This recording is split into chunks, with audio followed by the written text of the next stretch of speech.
खराब धर्म है। आप लोग माफ कीजिएगा, हम सब लोग कहते हैं आजकल हमारे गरीब तबके के लोग धर्म की प्रायणता ज्यादा आ रही है। सत्यनारायण पूजा का नाम हम लोग नहीं जानते थे, लेकिन अब हर जगह हम लोगों के टोला में सत्यनारायण स्वामी की पूजा होती है। और इतना भी शर्म लाज नहीं लगता हम लोगों का कि पंडित हरामी आते हैं तो नहीं खाएंगे बाबू, आप लोगों को दे दीजिए।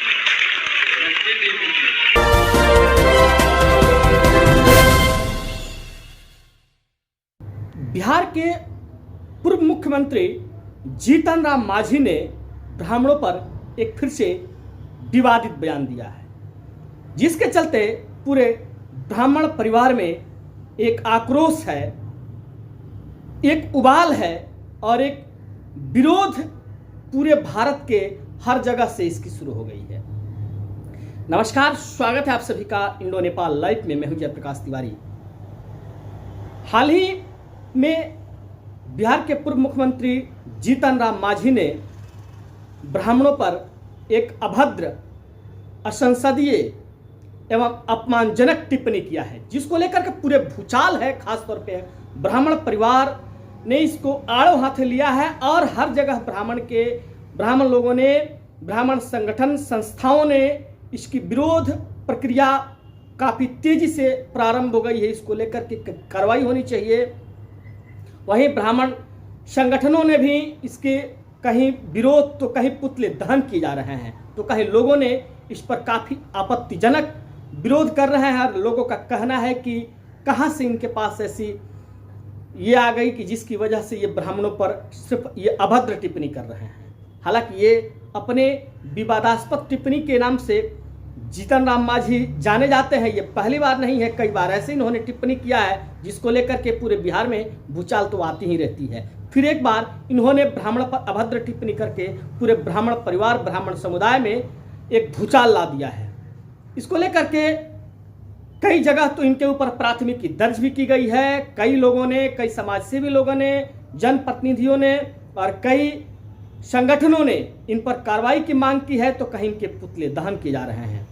तो आइए हम आपको दिखाते हैं कि क्या कहते हैं इनकी प्रतिक्रिया के बाद, इनके भद्र टिप्पणी के बाद क्या कहते हैं लोग और किस तरह से लोगों में आक्रोश है, इसको कैसे लोग ले रहे हैं। हम इस खबर में आपको वो तमाम सारी चीज़ें दिखाएंगे और वो उनके उस टिप्पणी को, उस वीडियो को भी आपको दिखाएंगे कि कैसे उन्होंने सिर्फ ब्राह्मणों को ही नहीं बल्कि उन्होंने ब्राह्मणत्व को पर एक सवाल खड़ा कर दिया है। और इतना ही नहीं, हद तो तब हो गई है कि जिस श्री रामचंद्र मर्यादा पुरुषोत्तम राम कहे जाते हैं, उन पर भी इन्होंने एक सवाल खड़ा किया है। सनातन धर्म पर भी उन्होंने एक सवाल खड़ा किया है। तो आइए इस वीडियो में हम दिखाते हैं कि किस तरह वो जो है ब्राह्मणों पर एक प्रकार से शब्दों का प्रहार कर रहे हैं, और वो भी अभद्र प्रहार, असंसदीय, अमर्यादित भाषा का कैसे प्रयोग कर रहे हैं।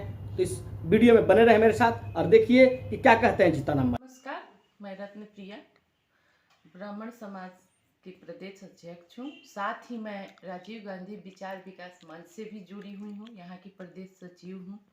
और मैंने मांझी के बयानों को देखा, जो उनकी अशिक्षित होने का उपदेश दे रहा है कि वो कितने शिक्षित हैं।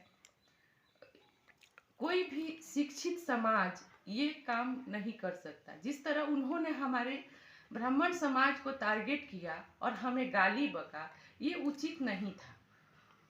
मंच पे खड़ा होके वो हम लोगों को गाली दे रहे हैं, उनके शिक्षा को ये दर्शाता है कि वो कितने ज़्यादा पढ़े लिखे और शिक्षित हैं। ऐसे उनको नहीं करना चाहिए था जो उन्होंने। हम लोग कभी भी, ब्राह्मण समाज किसी को नीचा नहीं दिखाता है, हमेशा हेल्प करता है, हेल्पिंग नेचर रहता है। वो शादी भी कराता है, श्राद्ध भी कराता है, ठीक है, उसकी गरिमा है। कहाँ खाएं नहीं खाएं ये अपने जगह, उनको ये नहीं कहना चाहिए कि खाते नहीं हैं और भीख मांग लेते हैं। भीख मांगने की बात नहीं है। ब्राह्मण समाज बहुत पहले से कहा जाता है कि ब्राह्मण अगर खाना शुरू कर दे तो क्या आप खिला पाएंगे? नहीं खिला पाएंगे उसको। खाने में भी उस संस्कार का असर आ जाता है। गांधी जी ने भी ये बात कहा था। और कहने के लिए तो बहुत कुछ है। उनको सार्वजनिक आकर मांझी जी को ऐसा बयान नहीं देना चाहिए, और सार्वजनिक उन्होंने ऐसा बयान दिया है तो वो सभी ब्राह्मणों से सार्वजनिक होकर माफी मांगे। हमारा उनसे यही अनुरोध है जी नमस्कार। मैं राकेश रंजन मिश्रा, अध्यक्ष ब्राह्मण समाज परिवार बिहार। कल मैंने देखा, कल ही मौका मिला मुझे और मैंने कल देखा मांझी जी का बयान। बहुत ही गैर जिम्मेवाराना, अशिक्षित, असभ्य आदमी का परिचायक। कोई सभ्य समाज में शिक्षित आदमी जो एक ऊंचे पद पे है इस तरीके का बयान कैसे दे सकता है? और यही लोग जो है सब समुदाय में, जाति में बांटने की कोशिश कर रहे हैं। बट क्या ये अच्छी बात है? नहीं, मुझे तो नहीं लगता कि ये अच्छी बात है। वो इस तरीके के बयान देकर अपनी शिक्षा, अपने संस्कार को जो है बता रहे हैं कि हम कैसे व्यक्ति हैं। मुझे तो शर्म आती है ये कहते हुए कि उनके जैसा आदमी कैसे इस पोस्ट एक पार्टी चला रहा है, किसी पार्टी के साथ गठबंधन में है, कैसे है? उनको नहीं होना चाहिए, ऐसे आदमी को होना ही नहीं चाहिए। ये गलत बात है। आप खुद सोचें, हैं? उनको ये बात पता होना चाहिए कि ब्राह्मण समाज शिक्षित भी है और सबका सहायता करता है, चाहे वो किसी की शादी हो, चाहे किसी की मौत हो, उसके दाह संस्कार में भी। ब्राह्मण है तो सब कुछ है, ब्राह्मण नहीं है तो उनकी कोई अस्तित्व नहीं है। परलोक में भटकते रहेंगे, मोक्ष के लिए तरसते रहेंगे। इसीलिए ब्राह्मण का समाज करना सीखो मांझी जी, है ना? असभ्य तो हो ही, और असभ्यता का परिचय मत दो। बहुत बहुत धन्यवाद। जय बाबा परशुराम। अखिल भारतीय ब्राह्मण संगठन का मैं जिला अध्यक्ष पंडित रमेश तिवारी, वर्तमान पता रक्सौल, पूर्वी चंपारण।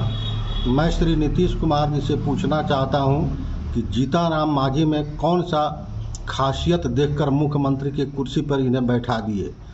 श्री मांझी हमेशा ही कैंची की तरह जुबान चलाते हैं। इसी क्रम में ब्राह्मणों पर अपशब्द बोल दिए, अपशब्द ही नहीं गाली दिए। मैं पूछता हूं कि क्या ब्राह्मण किसी के घर जाकर जबरदस्ती पूजा करवाता है क्या? ये शूद्र वर्ण के मांझी कौन सा धर्म जानते हैं? मेरे ख्याल से मांझी को राजनीति में किसी भी धर्म या जाति के ऊपर टिप्पणी नहीं करना चाहिए। मांझी ने जो अपशब्द का प्रयोग किया है इसके लिए खुले मंच से ब्राह्मणों से माफ़ी मांगना होगा। और इतना ही नहीं, मैं मुख्यमंत्री से मांग करूंगा कि ऐसे ज्ञान रहित मांझी को एनडीए से निष्कासित करें, इनके ऊपर एफआईआर दर्ज हो, अन्यथा यह आंदोलन जारी रहेगा। जय बाबा परशुराम, जय भारत माता।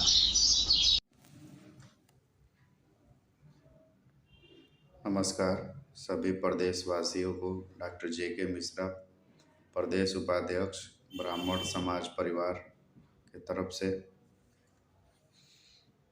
जीतनराम मांझी के द्वारा दिए गए ब्राह्मणों को गाली एक शर्मनाक हरकत है।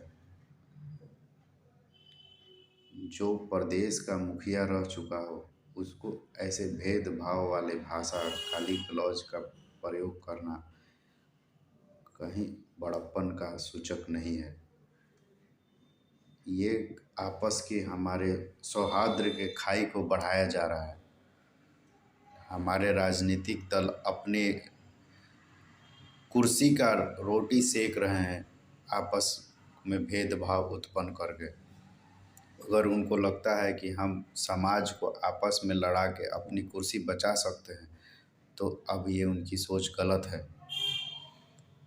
उनको ये कभी नहीं सोचना चाहिए कि हमारे लिए ब्राह्मण अलग है, क्षत्रिय अलग है, शूद्र अलग है, एसटी अलग है, एससी अलग है। उनके लिए सारे वोटर हैं। उनको तो सबको अपना वोटर समझ के सबका सम्मान करना चाहिए। वोट मांगने के समय तो सबको समान अधिकार मिला हुआ है। तो आप आपस आखिर देश में भेदभाव क्यों उत्पन्न किया जा रहा है? किसी भी हर एक आदमी को अपना एक गरिमा है। वो किसी के यहाँ खाए नहीं खाए वो उसका अपने मनोस्थिति के ऊपर डिपेंड करता है। आप किसी को प्रेशर करके नहीं खिला सकते हैं, मार के गाली दे के नहीं खिला सकते हैं। ऐसे बहुत सारे कर्म हैं जो ब्राह्मण खुद करते हैं, उसके करने के लिए बाकी जाति के लोग नहीं आते। अगर सरकार या राजनेता भेदभाव मिटाने पे काम कर रहे होते तो आज देश से ये जातिवाद का भेदभाव ख़त्म हो गया होता। लेकिन हमारे नेता खुद अपनी कुर्सी का रोटी सेकने के लिए समाज को आपस में बांटे जा रहे हैं और एक बांटने का प्रक्रिया ख़त्म नहीं कर रहे हैं, लगातार उसको बढ़ाए जा रहे हैं। आपसी खाई को बढ़ाया जा रहा है। जब आपसी खाई को ज़्यादा से ज़्यादा बढ़ाया जाएगा तो ये ऐसा ही होगा, हर किसी न किसी दिन कोई न कोई किसी को गाली देगा। इसको ख़त्म करने के लिए सरकार से अनुरोध है कि भाई अपने नेताओं पे अंकुश लगाए, उनके बात पे, विचार पे उनका पहले परीक्षण किया जाए, उसके बाद उनको टिकट का बंटवारा किया जाए। किसी को टिकट दे दिया जाता है, कोई